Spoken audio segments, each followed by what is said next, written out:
Hola, bienvenidos a este video. Hoy vamos a hablar de S3 directorios, pero para poder entenderlo debemos mostrar las características de S3 estándar que existen actualmente, especialmente las que son diferentes a S3 directorio. Ok, vamos a empezar. Amazon S3 estándar agarra tu archivo o los archivos que le subas y lo va a copiar en 3 zonas de disponibilidad diferentes. Siempre va a intentar que estén en estas 3, más tiene un sistema de recuperación que intenta siempre tener redundancia de tu información. Cuando copias este archivo, él automáticamente empieza a copiarse en otros sitios. Esto hace un pequeño delay, hace una pequeña latencia cuando estás tratando de cargar y de leer. Solo se va a notar cuando hagas ráfagas de peticiones, tanto de escritura como de lectura. Es decir, son para casos específicos en donde muevas cantidades de datos muy rápido y sea mucha data. También vamos a conseguir diferencias entre Amazon S3 estándar y el directorio.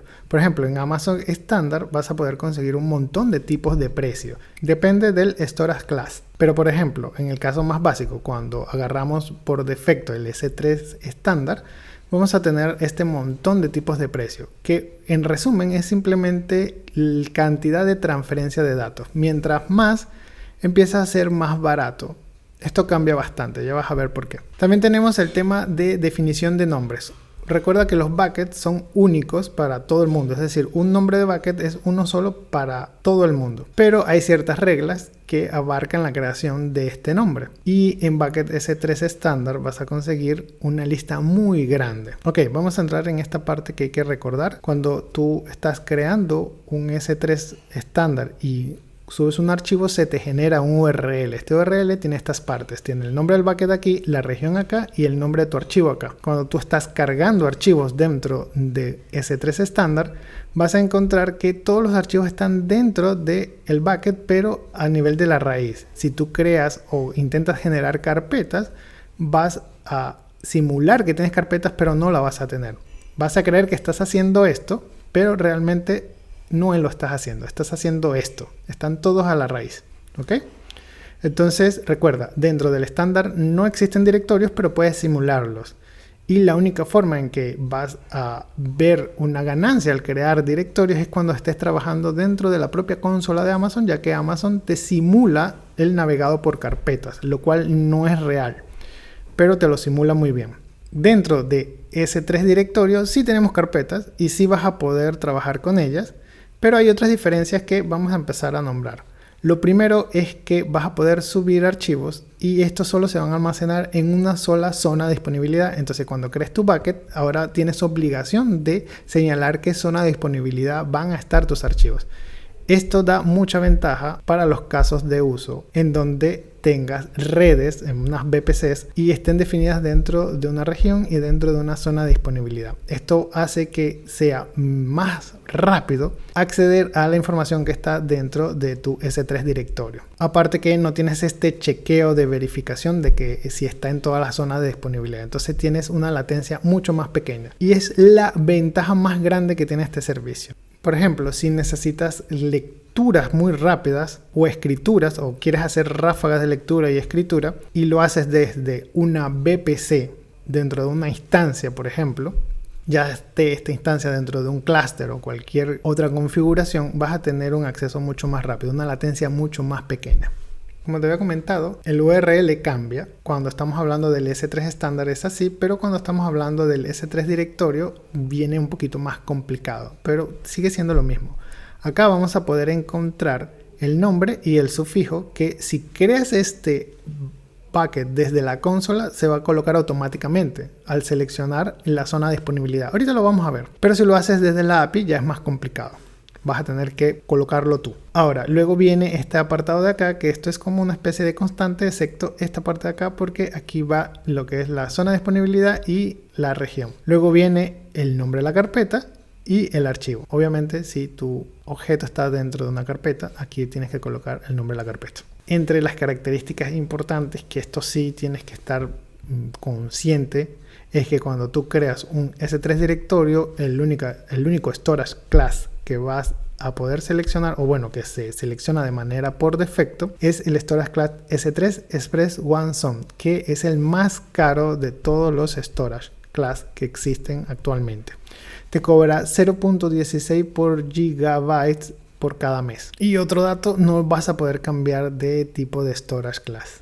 Ok, las reglas de nombre son mucho menos y lo único que tienes que estar pendiente es que hay que ponerle el sufijo. Obviamente yo salto este tema de reglas de nombre porque si lo haces desde la consola te va a prohibir hacer el bucket si no la cumples. Si no cumples con algo, simplemente no te va a dejar crear. Y eso incluye también las APIs. Las APIs no te van a dejar crear el bucket si no cumples con las reglas. Así que esto básicamente es tratar de ejecutar la creación. Te va a fallar, ir a la documentación y revisar en qué estás fallando. Entre las reglas de seguridad, el S3 ha cambiado un montón y esto sí hay que tenerlo presente. Cuando creas un S3 directorio, todo el tema de Block Public Access, Object Ownership, S3ACL se te van a configurar por defecto de una forma y nunca lo vas a poder cambiar. En resumen, vas a estar bloqueado para el uso público. Lo único que puedes hacer es crear buckets policy a nivel de buckets. No vas a poder cambiar propiedades a nivel de objeto.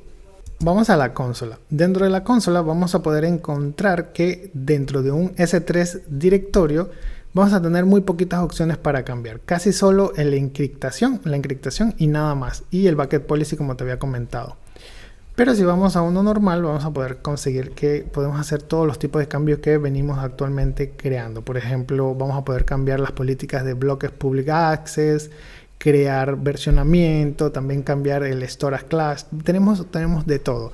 A nivel de objetos, si seleccionamos un objeto también, obviamente con el storage estándar, el S3 estándar, perdón, tenemos propiedades que podemos cambiar. En cambio, si vamos a un archivo dentro de un S3 directorio, no podemos cambiar más que el tema de encriptación y ya, eso es todo lo que tenemos para hacer. Vamos a hacer un último ejercicio, vamos a crear un bucket de tipo directorio. S3 directorio. Parados dentro de la consola de Amazon, en la parte de Amazon S3 vamos a ver en el menú lateral dos apartados. El primero es propósito general y el segundo es directorio de buckets.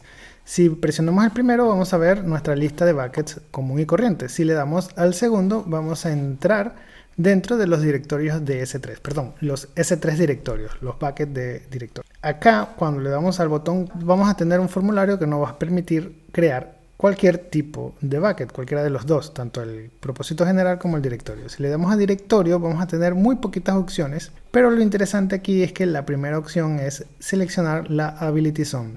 Si seleccionamos cualquiera, inmediatamente se nos cambia el sufijo que vamos a estar usando.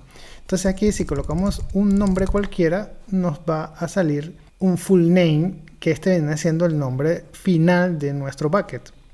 Luego de eso vemos que tenemos todo lo demás bloqueado y solo tenemos habilitado el tema de encriptación. Aquí podemos jugar con esto, pero en este caso lo voy a dejar así. Si le doy crear, rápidamente se me va a crear este bucket de acá o un bucket similar, al cual si yo quiero subir información bastaría con entrar al botón de Upload y añadir folder o crear archivos. Acá voy a buscar dentro de mi home una carpeta llamada nueva carpeta para subir, el cual tiene un montón de archivos. Si le doy cargar, vamos a poder lanzar todo, vamos a poder subir todo, realmente todo lo que esté dentro de esa carpeta. Y bueno, al final tenemos uno que otro detalle, por ejemplo el checksum, y ya, eso es todo. Acá abajo tenemos también para definir el storage class, pero si te das cuenta no hay otra opción que no sea el tema de S3 Express One Zone. Y bueno, como ya había comentado, el tema de encriptación siempre lo podemos modificar. Si doy cargar, él se va a ir cargando poco a poco. Y listo, ya tenemos dentro de nuestro bucket una carpeta.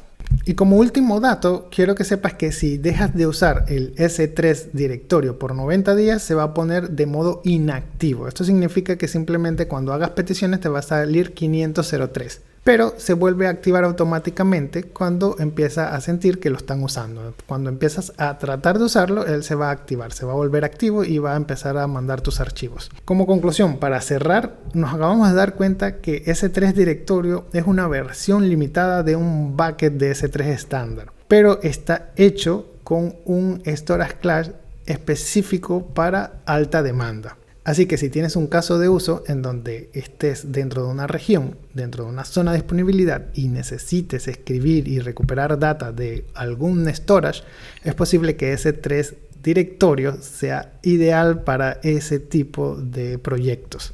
Pero cuidado, que es uno de los storage class más caros que hay hasta ahora, así que tienes que hacer cálculos. Nos vemos en un siguiente video.